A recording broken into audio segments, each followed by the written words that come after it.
Rakesh master గారి topic వచ్చింది కాబట్టి ఆయనకు మీరు ఏ స్థానం ఇస్తారు? అంటే గురువు ఓకే, అక్కడి నుంచే మీ కెరీర్ స్టార్ట్ అయింది. అవును. ఆయనకి ఎలాంటి స్థానం ఇస్తారు మీరు? గురుస్థానం ఇస్తారు. ఈరోజు మీరు ఈ పొజిషన్లో ఉన్నారంటే కారణం ఆయనే అంటారా, లేకపోతే ఏంటి మీ వర్షన్ ఏంటి? అది చెప్పండి, నాకు మీ వర్షన్ చెప్పండి అని అన్నది. అదేంటో చెప్పండి. ఆయన నా గురువు అండి. అంతవరకు గురువు అంటే రాకేష్ మాస్టర్ దగ్గరే చాలామంది శిష్యులు ఉన్నామండి. చాలామంది, నేను కానీ సత్య కానీ, ఇంకా ఆయన తిరుపతిలో ఉన్నప్పుడు కొన్ని వందల మంది, వేల మంది ఉన్నారు, ఇక్కడ ఉన్నారు. దాంట్లో మీరు ఒకరు. దాంట్లో నేను ఒకటి. నేను నాకు డ్యాన్స్ నేర్పించారు, బాగా నేర్పించి మెలుకు అలా ఇలా ఇలా డ్యాన్స్ నేర్చుకో, ఇలా చేయని ఆయన దగ్గర చేసి, ఆయన మామూలు కొన్నిసార్లు ఆయన షూటింగ్కి వెళ్ళి మేము ఇన్స్టిట్యూట్లో క్లాసులు చెప్పి అందరం కలిసి చేసి ఉన్నామండి. ఆ టైంలో ఫస్ట్లో మేము వచ్చినప్పుడు ఫీజు కట్టద్దని కూడా అన్నారు మమ్మల్ని.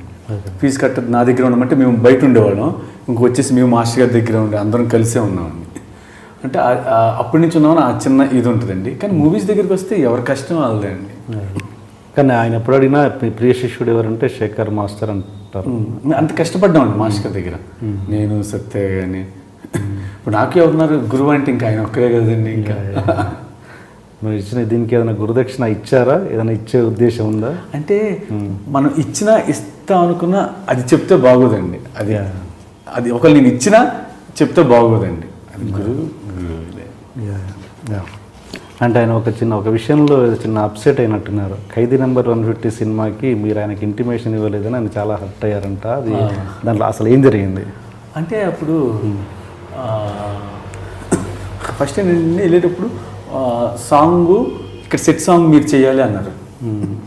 మళ్ళీ సెట్ సాంగ్ కాదు, ఫారెన్ సాంగ్ అని అన్నారు. మళ్ళీ ఏమన్నారు, ఫారెన్ 2 సాంగ్స్ మీరు చేయాలి అన్నారు. మళ్ళీ అంటే ఫారెన్ 2 సాంగ్స్ ఒక సాంగ్. అంటే ఈ సినిమా ఇండస్ట్రీ ఏంటంటే ఇప్పటికి ఏం మారిద్ది, ఎలా జరిగిద్దో తెలియదండి. అందుకే నేను ఏ సాంగ్ ఎవరికైనా చెప్తున్నా, నేను పలానా సాంగ్ చేస్తానని ఎవరికి చెప్పనండి. ఆ సాంగ్ అయిపోయిన తర్వాత సాంగ్ సెట్కి వెళ్తా కూడా, సెట్లోకి వెళ్ళిన తర్వాత కూడా చిన్న చిన్న డిస్టర్బెన్స్ వలన కూడా మళ్ళీ బ్యాకప్ అయ్యి వచ్చేసి మళ్ళీ ఆ సాంగ్ వేరే వాళ్ళు చేసినవి కూడా చాలా ఉన్నాయండి. అంటే నేను చేసేటప్పుడు అలా జరగలేదండి. నేను చేసే సాంగ్ మిగతా వాళ్ళు జరిగినాయి అలా చెప్తున్నానండి. అందుకని ఏమి జరుగుతుంది ఏంటో తెలియదు ఇండస్ట్రీలో. మనం వెళ్తున్నాం షూటింగ్కి అని ఏంటో తెలియదు. అందుకని అది ఏం కన్ఫర్మ్ అవ్వాలి. అప్పుడు సడన్గా ఫారెన్ అన్నారు. అప్పుడు ఫస్ట్ ఇంకొక మాస్టర్ చేస్తారు, సెకండ్ మీరు అన్నారు. ఏమో చూద్దాం. ఫస్ట్ ఆ మాస్టర్ వెళ్తున్నాడు, 2 సాంగ్స్ ఆ మాస్టరే చేస్తాడేమో. కరెక్ట్. అని కన్ఫర్మ్ అయ్యి అంతా ఓకే అయితే అప్పుడు చెప్దాం అనుకున్నట్టు వెళ్ళి వచ్చిన తర్వాత చెప్పారు గురుగారికి. మాస్టర్ గారు కొంచెం ఫీల్ అయ్యారు. గురుగారు కదండి, ఏమన్నా మనం ఏమలేము, అర్థం చేసుకుంటే చాలు. ఇప్పుడు మీరు చెప్పిన రీజన్ డెఫినెట్గా జెన్యూన్ రీజన్.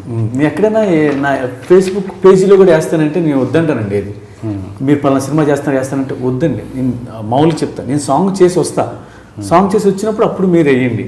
సాంగ్కి వెళ్తున్నాను చేస్తానని మాత్రం వేయద్దు, వద్దు చేయొద్దంటే. ఏదైనా చెప్పలేమండి ఈ సినిమా ఇండస్ట్రీలో.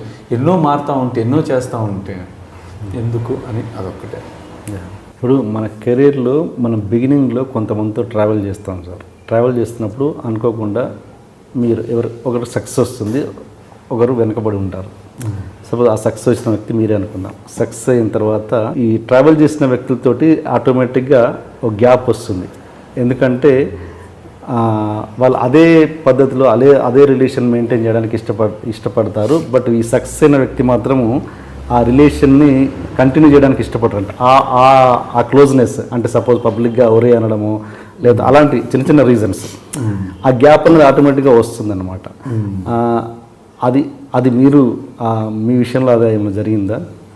యాక్చువల్లీ ఏంటంటే నేనే కదా చాలామంది మాస్టర్ అని కదా అది ఫిలిం పర్సనాలిటీస్లోనే ఎక్కువ జరుగుతుంది. అవునవును. ఏదైనా కొంతమంది ఫస్ట్ నేను ఒక డాన్సర్ ఉన్నారండి. ఆ డాన్సర్ నేను డాన్సర్కి వచ్చినప్పుడు అన్న అంట. నేను అసిస్టెంట్ అయినప్పుడు అన్న, మాస్టర్ అయినప్పుడు అప్పుడు అన్న అనుకున్నప్పుడు అప్పుడు పేరు పిలిచి సపోజ్ ఎవరో రాజు అనుకోండి, ఫస్ట్ రాజన్న రాజు ఇట్రా, రమణన్న రమణ ఇట్రా, రమణ తీస్తా. అది తప్పండి. అంటే నాకు తెలిసి ఏ విషయం దేంట్లో అయినా అది తప్పండి. మా మాస్టర్స్ కొంతమంది ఉన్నాం, ఎవరన్నా ఆ పొజిషన్లో ఉన్నప్పుడు నేను ఇప్పటికే అన్నానే అంట. ఆ పొజిషన్ ఫస్ట్ ఎవరిని ఎలా చూశాను ఎలా పిలిచాను అలాగే అని పిలుస్తాను. ఎందుకంటే తప్పే ఉందండి అది, అప్పటికీ నువ్వే మనిషివి, నువ్వు ఎదిగావు. నీ వ్యక్తిత్వం మారితే ఇంకేంటండి, నీ వ్యక్తిత్వం ఏంటి, ఫస్ట్ అప్పుడు గౌరవించు, అదే గౌరవించు, డబ్బు ఏం పోయిద్దా, ఆయన ఇంకా హ్యాపీ ఫీల్ అవుతారు కదా. ఓ అతను ఒక మంచి పొజిషన్లో ఉన్నా మిమ్మల్ని నన్ను అన్నా అని అన్నాడు, హ్యాపీ ఫీల్ అవుతారు అంతే. దానివల్ల మనకేం రాదు, మనమేం డబ్బులు పెట్టట్లేదు అంటే నేను అలా అనుకుంటానండి. ఇప్పుడు మీరు చెప్పింది రివర్స్ కేసు, నేను చెప్పింది ఏంటంటే మీతో ట్రావెల్ అయిన వాళ్ళు సపోజ్ ఒరే అనుకునే ఫ్రెండ్స్ మీరు సక్సెస్ అయ్యాక డాన్సర్ అన్నవాడు ఒరే శేఖర్ అన్నాడు అనుకోండి, అలా అంటారండి, అంటారు కానీ అదే ఉండదు. ఇప్పుడు ఏంటంటే కొంతమంది సెట్లో మళ్ళీ అనరు, సెట్లో అందరూ ఉంటారు కదా అనకుండా మళ్ళీ తర్వాత ఏంట్రా అంతే. నాతో నా అసిస్టెంట్గా ఇన్ఛార్జిగా ఉంటాడు సూర్య, ఆడు నన్ను బయట ఎరా అంటాడు, మళ్ళీ సెట్లో మాస్టర్ అని అంట. అంటే అలా నువ్వు అలా అను అని మనం చెప్పలా, వాళ్ళే దాన్ని బట్టి అలా చెప్తారు. ఫ్రెండ్స్ అప్పటికి అరే అనేవాళ్ళు ఇప్పుడు ఏంట్రా ఇంకా వేరే ఉంటాయిగా ఫ్రెండ్స్ లాంగ్వేజెస్ అలా పిలుస్తారు. అదేం లేదండి, అసలు ఫ్రెండ్స్ అన్నా ఫీల్ అవ్వండి. రాకేష్ మాస్టర్ విషయంలో మీకు ఎలాంటి డిఫరెన్స్ ఏం రాలేదు అలాంటి విషయంలో, ఆ యాంగిల్లో? అంటే ఆయన పబ్లిక్గా మిమ్మల్ని అనడము, పబ్లిక్గా మిమ్మల్ని అలాంటి పదాలు వాడడం, అలాంటి అప్పుడు మీరు హర్ట్ అవ్వడము. పబ్లిక్ అంటే మేము మామూలు ఒక 2-3 వ్యక్తులు ఉన్నప్పుడు రాకేష్ మాస్టర్ మిమ్మల్ని కొంచెం తక్కువ మాటలు మాట్లాడడం అలాంటి అప్పుడు అలాంటి గ్యాప్ ఏమన్నా వచ్చిందా మీ మధ్యలో? అలా లేదండి, ఎందుకంటే ఇప్పుడు ఎప్పటికీ అరే ఏంట్రా ఇట్రారా అనేవి అప్పుడు అనే మాటలు ఇప్పుడు అంటే ఎవరికి ప్రాబ్లం ఉండదు, అలాగే అంటారు ఆయన. అలా కాకుండా వేరే వర్డ్స్ అప్పుడు నేను మాటలు ఇప్పుడు అప్పుడనే ఇప్పుడు అనకుండా వేరే మాటలు వేరే బ్యాడ్ వర్డ్స్ ఎవరైనా అన్నారనుకోండి, ఎవరైనా ఫీల్ అది కొంచెం బాధ అనిపిస్తుంది అంతే బాధ అనిపిస్తుంది. అప్పుడు కూడా అలాగే అన్నారు అనుకోండి, ఇప్పుడు ఎలా అంటున్నారు అప్పుడు అలాగే అంటే అలవాటు అయిద్దేమో మనకి.